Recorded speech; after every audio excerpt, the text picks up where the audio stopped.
Relancé par le président de la FECAFOOT, Samuel Eto'o-Fils, à travers toute une ligue, le football jeune est en train de reprendre vie pour le plus grand bonheur des jeunes footballeurs.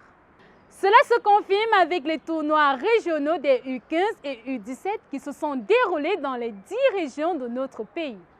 L'émission Télé Jeunes a braqué ses caméras sur le tournoi de la région du centre qui s'est déroulé au centre technique de la FECAFOOT à Odja. Notre reporter Florence Sado nous fait revivre les grands moments de ce tournoi. Retrouvons-le.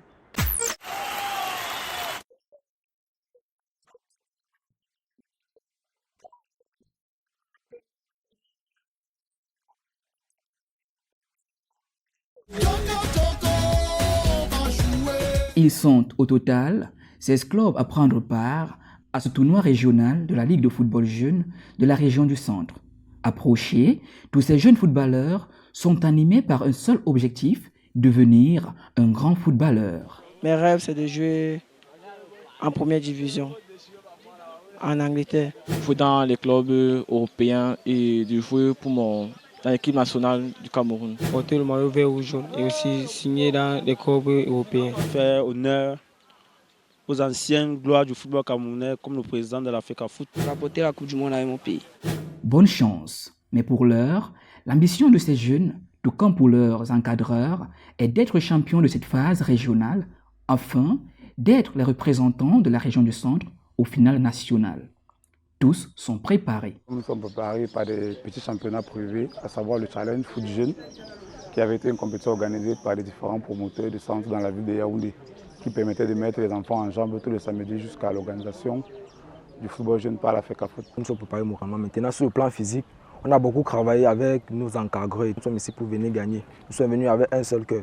On s'est préparé physiquement, mentalement, donc techniquement. Nous sommes venus avec plus de rage pour pouvoir faire mieux.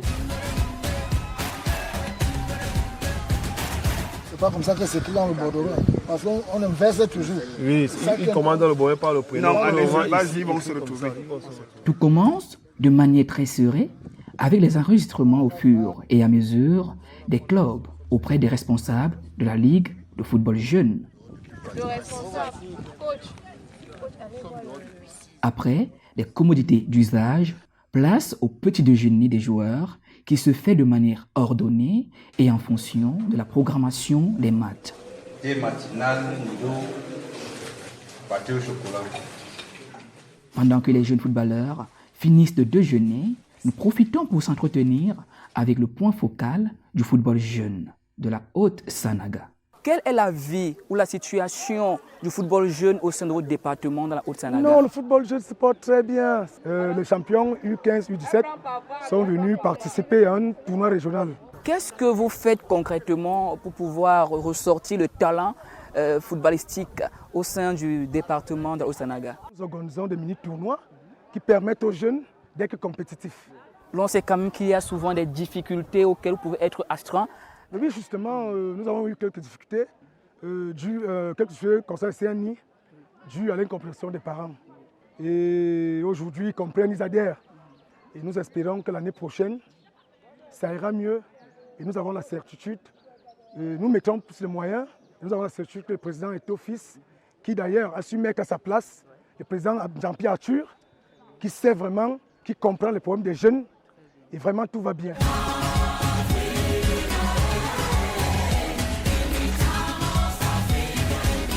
Avec moi, M.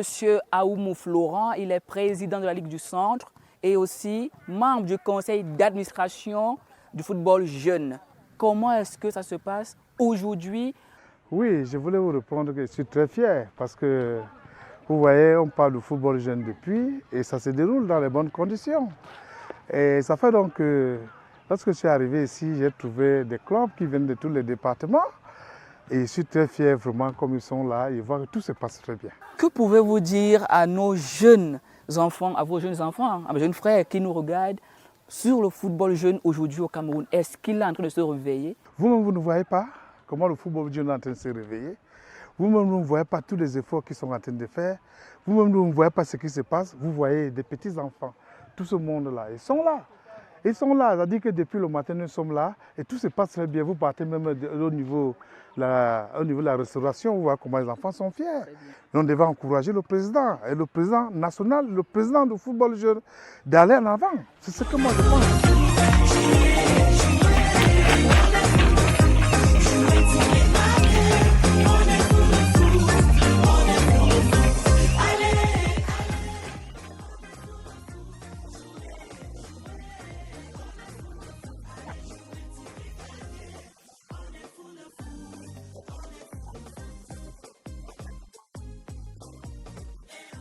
Dans la première catégorie U15, opposant Espoir du Caire à Galaxy, APGS de Fou à Olympique de Méo, Grand Club des Eka à Mintat de la Haute-Sanaga et Celtic à Lumière de Ndjeng. Le spectacle alléchant et le beau football livré sur cette belle pelouse du centre-ville d'Odia par ces U15 était plus rythmé dans le banc de leurs encadreurs qui ne cessaient de pousser leurs poulains jusqu'au sommet de la victoire. Le problème, c'est que toi, tu n'es même pas venu jouer au football ici. Tu es venu en balade. C'est pas sérieux, ça. Ça, 45.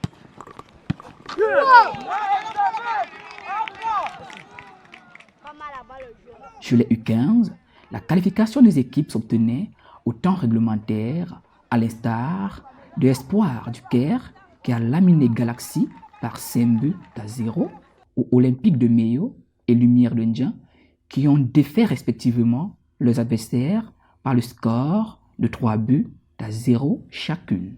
This match was not really difficult as I thought. I thought the match would be difficult, but it was not really difficult. I can thank my attackers because it's because of them that we made all this.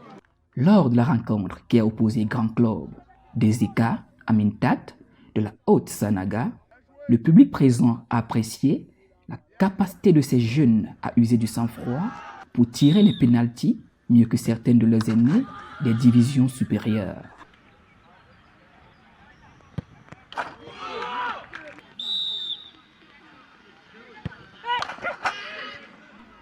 Épreuve qui a permis au Grand Club des Eka d'avoir le dessus sur Mintat sur 5 pénaltys contre 4.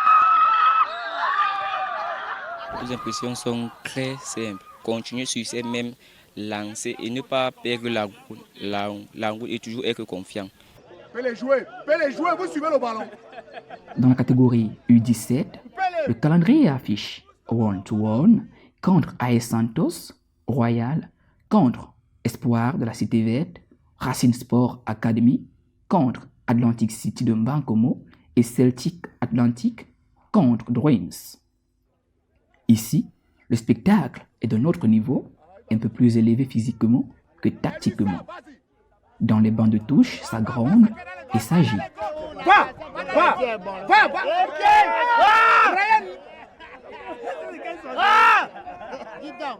Ce score fleuve ici est celui de 1-1 qui a étrillé AS Santos par 5 buts à 0.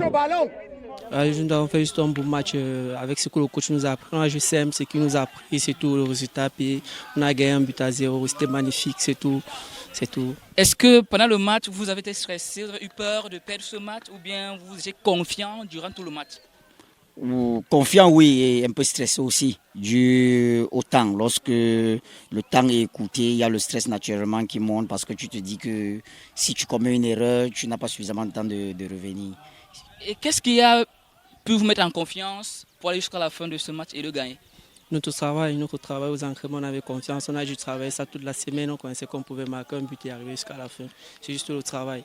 Au thème de cette première journée de ce tournoi régional du centre du football jeune, sont qualifiés pour les demi-finales chez les U15, Espoir du Caire, Grand Club des Eka, Olympique de Méo et Lumière de Ndjeng.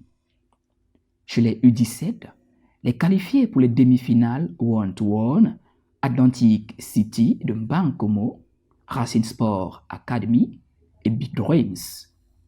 Pour cette première journée du tournoi, l'arbitrage semble être à la hauteur des attentes, sans faute.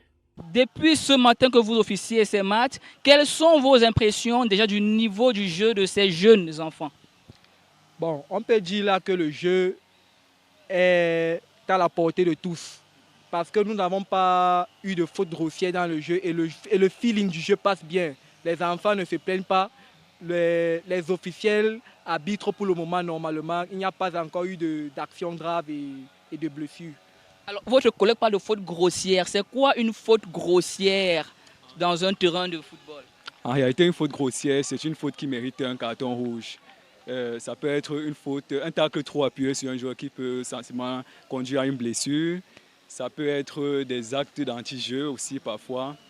Ou alors ça peut également être des fautes qui peuvent porter vraiment, comme je disais tantôt, porter atteinte à l'intégrité physique d'un joueur.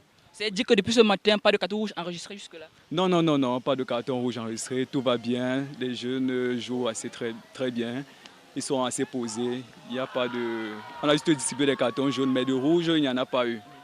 Des cartons jaunes ont été distribués, mais dites, quelles sont les difficultés auxquelles vous avez été confrontés, s'il y en a eu jusque-là? Bon, à part la difficulté majeure, c'est-à-dire le retard de certaines équipes qui ont prolongé la durée et raccourci la durée de certains matchs, il n'y a pas eu de problème majeur. Mettons-nous en présence du Seigneur. Merci Seigneur parce que tu as permis que nous puissions être représentés ici. Nous te présentons Atlantique, notre équipe. Après chaque rencontre, les joueurs vont retrouver le réfectoire pour l'entretien des papilles gustatives. Comment est-ce que vous vous organisez au sein de votre équipe culinaire? Donc, nous avons une grande équipe culinaire qui est divisée en deux vagues. Il y a la première vague qui est au niveau de la cuisine et l'autre vague est en salle, comme vous voyez, ceux qui sont en train de faire le service en salle. Et comment sont divisées les heures de dîner ou de déjeuner ici au sein de votre service? Depuis le matin, toutes les équipes ont eu droit au petit déjeuner. Le matin, quand ils sont arrivés, ça veut dire un casse-croûte, du café, du lait pour avoir de la force avant d'aller compétir. Et après les premiers matchs, maintenant, ils sont en train de prendre le repas qui était prévu à midi. Et nous savons que les sportifs, généralement, ont un régime alimentaire assez spécifique. Est-ce que c'est le cas? Vous le prenez en compte ou alors? Effectivement, les sportifs ont déjà un grand appétit, mais il faut quantifier cet appétit et le guider parce que on ne peut pas leur donner n'importe des bourratifs, si je peux me permettre. Nous avons aujourd'hui, par exemple, à midi, ils ont de la viande blanche, c'est du poisson qu'ils sont en train de manger avec du riz. Vous voyez que c'est très léger, c'est des trucs pour la récupération, c'est facile à digérer. Donc nous avons pris la peine de sélectionner des menus pour permettre à ce qu'ils puissent bien se mouvoir, se déployer sur le terrain. Mais en soirée, le repas sera plus costaud parce qu'on sait qu'ils ont beaucoup dépensé en journée. Donc le repas du soir sera un peu plus costaud. Alors un mot quand même sur le football jeune qui est en train de renaître de ses cendres aujourd'hui. Bon, nous pouvons tout simplement dire merci à la fédération qui est en train de se battre pour améliorer le cadre des jeunes, pour que les jeunes puissent encore avoir espoir. Parce que novice que je suis dans le domaine, je pense quand même qu'on voit l'engouement que les jeunes ont maintenant à prendre du plaisir à jouer encore au football au Cameroun. Novice dans le football peut-être, mais cordon bleu dans l'art culinaire. Monsieur Anne Medjo, merci beaucoup d'avoir répondu présent à notre invitation. C'est nous qui vous remercions. Tout a été mis en œuvre par le président de la Fédération camerounaise de football, Samuel Eto'o-Fils, pour la réussite et le succès de ce tournoi et l'encadrement de ces jeunes ici au centre technique d'Odia. Ceux qui vont gagner aujourd'hui vont dormir. Ils vont dormir où? Quel est le lieu qui leur a été réservé? Ceux qui vont gagner aujourd'hui, on va les loger et on va continuer à les nourrir aujourd'hui. Et même demain, ceux qui vont toujours gagner vont continuer. Vous voyez que tout se passe dans les bonnes conditions. Vous voyez d'abord la structure, vous voyez comment c'est innové. C'est très beau. Ouais, c'est très beau. Vous voulez quoi?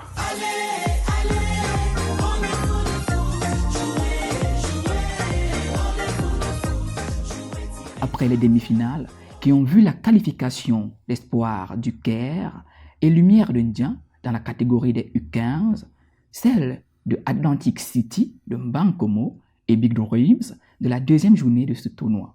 Là, je suis avec le coach de Lumière de Ndieng, l'une des équipes finalistes de ce tournoi. Bonjour coach. Bonjour monsieur. Comment vous allez? Je vais très très bien. À la finale, comment vous sentez avant l'entrée en stade? Non, vraiment, je suis très bien. Je suis très bien, très confiant en fait. Oui. Ouais, ça c'est le sentiment que je peux ressentir actuellement. Vous pensez vraiment que vos enfants vont rapporter cette victoire tout à l'heure? Oui, je dis bon, rapporter, ce que je pourrais dire c'est mes enfants vont jouer. Oui, mes enfants vont jouer parce que nous sommes venus déjà ici pour jouer. Avec moi, le coach de Espoir du Caire qui est tout confiant, tout serein, vous pouvez le voir. Bonjour coach. Bonjour. Comment vous allez ce matin? Très bien. La finale qui s'annonce, qu'est-ce que vous prévoyez? Comment vous vous sentez? Quelles sont vos impressions? Bon, normal comme tous les autres matchs. Il n'y a rien de compliqué, c'est un match avant tout. C'est vrai que c'est une finale et une finale, ça se gagne. Mais avant tout, c'est d'abord un match. Dans un match, à la fin, il faut un vainqueur et un vaincu. Et à la limite, les deux équipes se départagent. Mais dans le cadre de la finale, automatiquement, il faut un vainqueur et un vaincu. Ça serait bénéfique si nous sortons vainqueur ce jour. Pour cette première finale, les deux équipes livrent une fois de plus un très beau spectacle, ne donnant pas l'impression qu'il ne s'agit pas des U15. Face à un public composé des parents et autres qui n'arrêtent pas de galvaniser leur progéniture,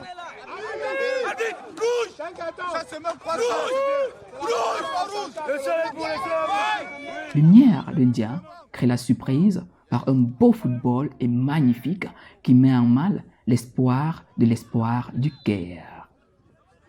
Mais malheureusement, le football avec ses réalités se fera surprendre à 10 minutes de la fin de la rencontre avec ce but. C'est ce score, 1-0, qui fera Espoir du Caire, le représentant du centre catégorie U15, au tournoi national. C'était dur, mais on a quand même fait l'effort de gagner. Est-ce que vous avez peur de perdre le match à un moment donné? Non. Vous avez eu confiance en vous jusqu'à la fin? Oui. Quant à la deuxième finale de la catégorie U17 qui oppose Atlantic City de Bankomo à Big Dreams, c'est une rencontre qui commence sous les chapeaux de roue entre les deux clubs qui vont plus s'observer jusqu'à la fin du match. C'est face aux épreuves de tir au but que Atlantic City de Bankomo va arracher son ticket de qualification pour représenter la région du centre, catégorie U17, au tournoi national.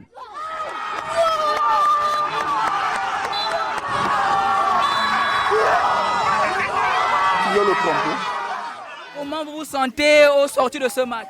On se sent vraiment bien, très à l'aise après la victoire qu'on vient d'arracher des mains du Dragon. On se sent vraiment très bien. Est-ce que pendant ce match, vous avez eu peur quelque part de perdre le match? Oui, comme dans tous les matchs, on a toujours peur de l'adversaire, on a peur des actions qu'ils font. Donc dans les normes, on était vraiment sous pression, on a vraiment eu peur. Qu'est-ce qui a dû à un moment donné vous mettre en confiance pour pouvoir gagner ce match, d'ailleurs au tir au but? Ce qui nous a mis en confiance, c'est qu'on avait des gars qui nous remontaient le moral, en particulier nos avant-centres et notre gardien aussi qui faisait un très bon travail.